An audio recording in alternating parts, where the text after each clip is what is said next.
All right, so we have an issue with our RV that we have to basically jump start it. It won't start for some reason. So one of the issues that we're running into is the fact that the battery hookup for jumping is like right down here. This is like a remote jump location. The actual battery is like underneath the driver's side of the car. So I think they're gonna try and just jump it straight to that part.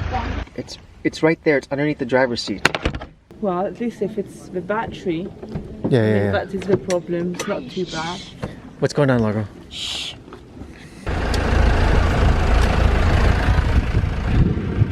Con il cambio di stagione ci sta questi spazi.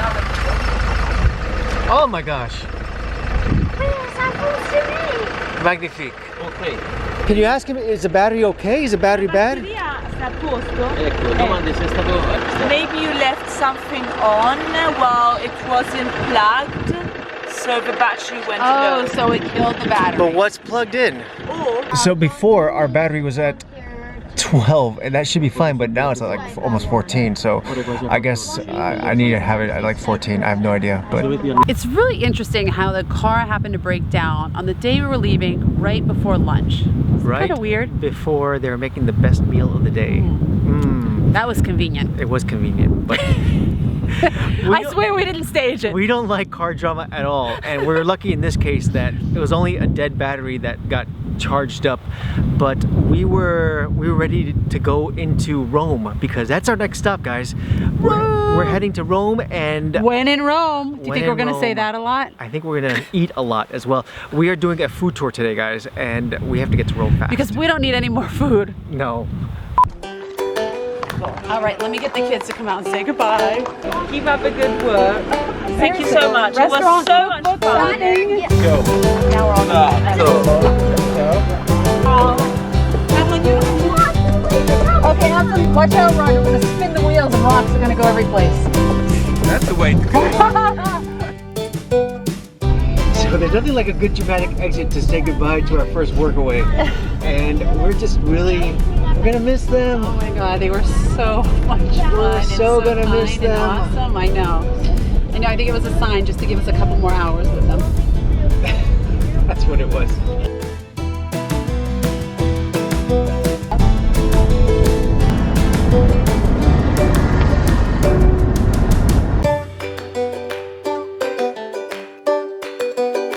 So when we got to Rome, we realized that the battery issue Was not just one of us leaving something on or one of the kids leaving something on. It was a serious issue. well, it was just a dead battery at the end of the day. we needed to replace it. I mean, we did buy a used RV, so we knew that things were gonna go wrong, And frankly, not much has gone wrong considering we've been on the road for 6 months. no, and this was our first actually going to a garage for something mechanical with the car, with the motorhome, with the RV, with whatever you want to call it, with our home. One moment. One moment. Okay. Sì, 800 di spunto però deve avere. All right, so we are running into more problems with this RV. It's not really a real problem. It's like a normal maintenance thing, but at the end of the day, our battery is not working out well.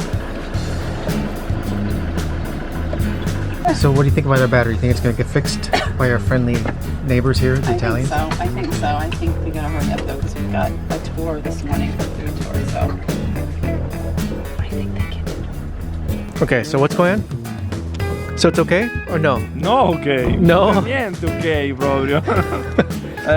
Però this battery is not It's not good? no, Ala, it's no good. Your battery is no good. Okay. Alright, so what we're finding out here is that our battery, the car battery in our Fiat Ducato, which is the body, the chassis for our camping car, our Burstner, is actually quite large. It's 800 amps, 800 something volts. I don't know, but it's saying it's like a monster battery. So our first major repair of our car is going to be right now a battery.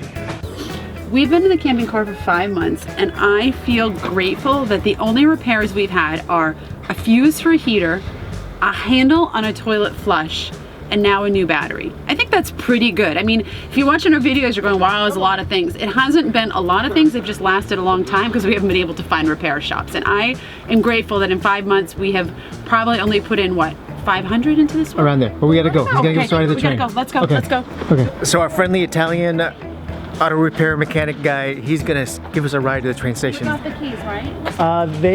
I believe they have the keys. Hold on. Yep, they got the keys. To the station, yes. Yes. Okay, thank you. Yay! We don't have to walk. All right.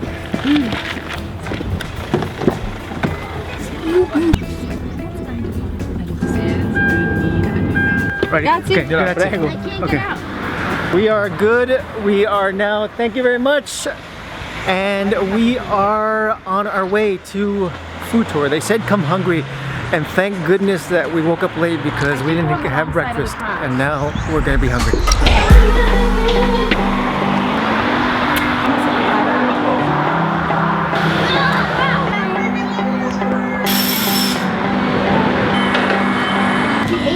Walker and We're always late. It's nice to meet you, Eric. So nice. Nice to meet you, Eric. Avalon, Largo. So welcome to the Festival for Foodies book tour. Again, my name is Eric. I'm going to be with you today. We've only been in Italy a short time, but I am convinced so far Italy has been all about eating and food. Well, the funny part about Italy is that Italian food is everywhere. So when you think about going to Italy, you think about just eating your mind out. And one thing that we wanted to really do was learn more about the food and learn more about what is the meaning of some of the food in Italy. And what goes into making it, right? Yep. Because some of the things, the way we make it in the United States is completely not really how it's supposed to be made. So we took a food tour through Eating Italy tours, which was fabulous! It was really cool, and we got to learn a lot more of what the locals eat, not just what they serve the tourists. Street food, guys. Street food. Kind of. Tras, meaning in this case on the opposite side of Tevere. That's the name of our river that you know is Tiber because it translates straight from Latin, while in Italian the word was slowly transformed into Tevere. And okay, we're going to start right next door because in Italy we have the sweet tooth at breakfast. What is a classic when you want to treat yourself and go to the bar and have your breakfast at the bar? Anyone? More cappuccino. And what's going to be on the side of the cappuccino? It's going to be this.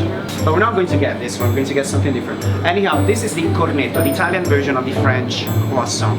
But here we are for something else that is called beignet.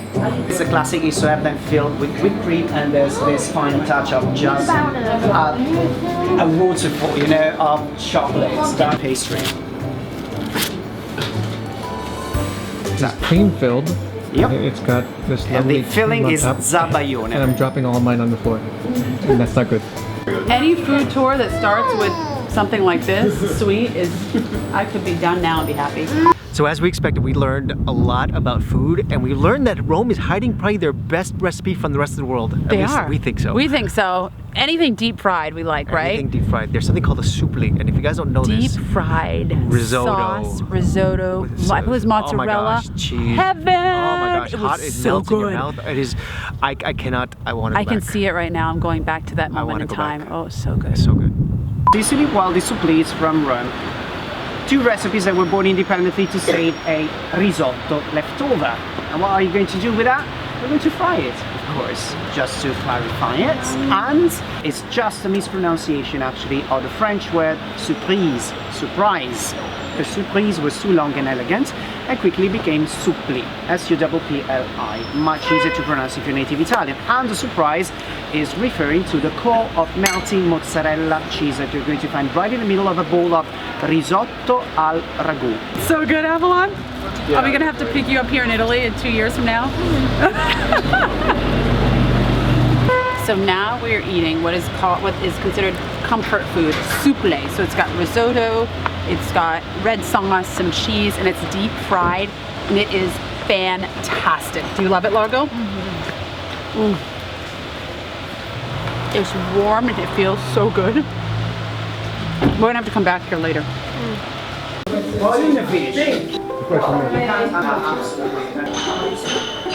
So you don't want to do that with do you know what?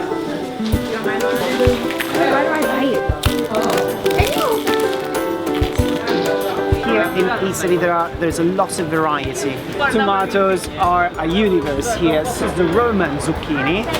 That one is the one from Naples. It's completely different. The flavor. So we're now at the local market. We're trying, if you've been watching, to get the kids involved in cooking locally. They've always been cooking at home, but to know how to cook different dishes from around the world is something that we're really trying to emphasize, because that is, I mean, if we're in these areas, might as well learn the dishes, and we're trying to get them inspired at this point. That default in Italy is the cured prosciutto, and we call it prosciutto. If you want to have ham, the cooked one, you have to ask for prosciutto cotto.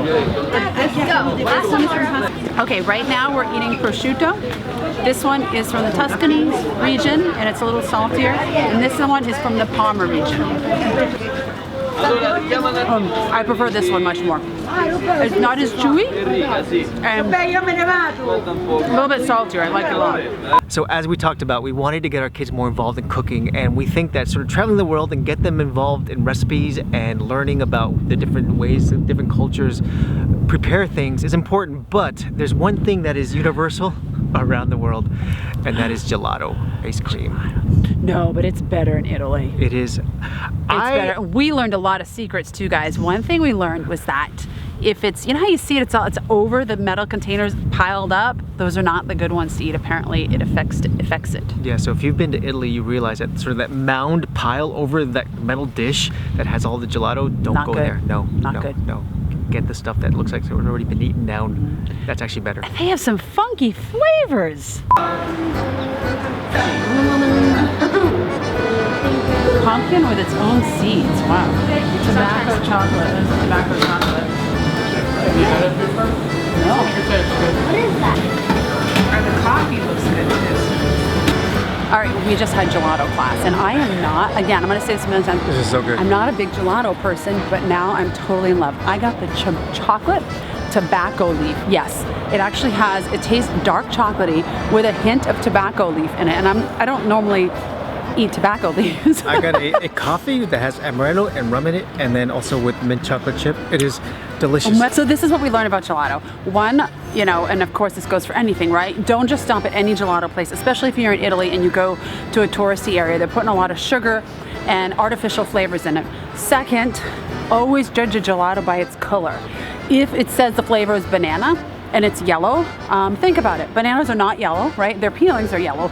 So there's been like some a artificial... month-old banana is like brown. Should it be brown? So there's been some artificial flavoring in it, which makes sense, but you don't really think about that when you see all the bright colors. You're like, I just want that one. Most memorable tour ever for food. For food. Except for our WorkAway. Yeah. That's something else. What'd you learn? I've learned that I'd rather do tours like this than tours through museums. So the day went on, and we were treated to pasta, and we were treated to cheese, and we were treated to wine, and everything. And the day concluded though with a tour of a biscotti place. And I've never liked biscotti. We have had it in almost every country. Every country claims to have invented it. I'm just not a fan, but this time I found one I liked. Yes, it is, well, the one, because there's like a million of them. Yeah, I found one I liked. We don't realize that there's actually more than one biscotti than when they serve you on the airplane. It's a place called Open Baladan. It does, all right. And by the way, the best markets of Rome. That one is maybe here.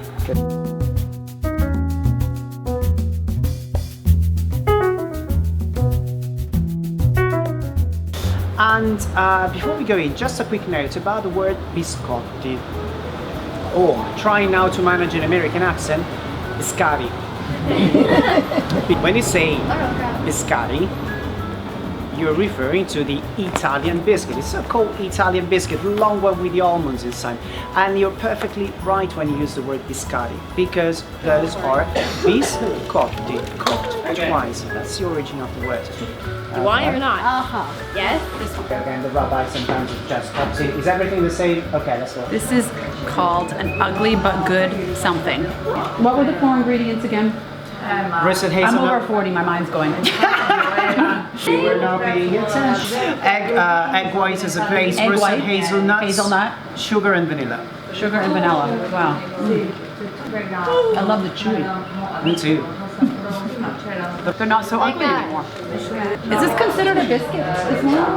I would say no, but we don't have that concept. I know. So we call them Ugly but good. ugly but good, yeah. Okay. Like real life.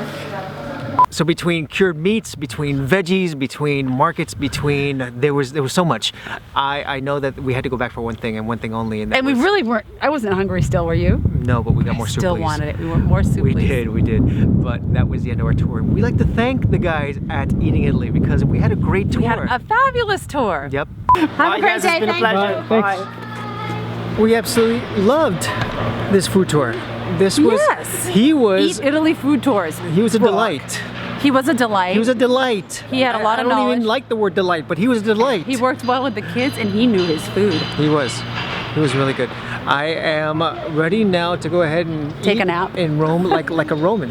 I feel like I've learned a lot of things. There's things I would not have touched. I think we should go back and redo the whole tour again and just have more. Tomorrow. Now. Because I'm done. We're in the wrong spot. I thought because we missed it. No, I don't care. We got time. We gotta pick up our car. I feel heavy. I hope it's ready. Pasty. I know. I'm ready for lemonade. I don't even think a coffee helps at this point. Lemonade's got a new battery and she is ready to go. I don't even want to know what she's going to be up to today when we get I want an actual lemonade. full speed ahead. You want an actual lemonade? All right, we're gonna cut this right here. Thanks for hanging out. And if there was a food from Italy that you wished we would have seen, that our tour could have done, let us know because they may be watching this. And they may add it to their tour. And then we add it to the tour. We'll see you A guys nap next room, time. maybe? Exactly. Bye. Ciao. Bye. Bye. I'm madly in love with it. Thank You're still you, eating, aren't you? This no more neck humps. No. Shoes, easy to let go. Hopefully not easy. We're not still eating, are we, Largo? That was mine. All right, we are back. In lemonade. And here's the moment of truth. She's gonna purr like a kitten. She still had a little. You think so? I don't know. I don't know either. I'm scared now. So. Okay. Well, we're good. We're taking off. Battery. Here we go. We are free to start around the world whenever we want.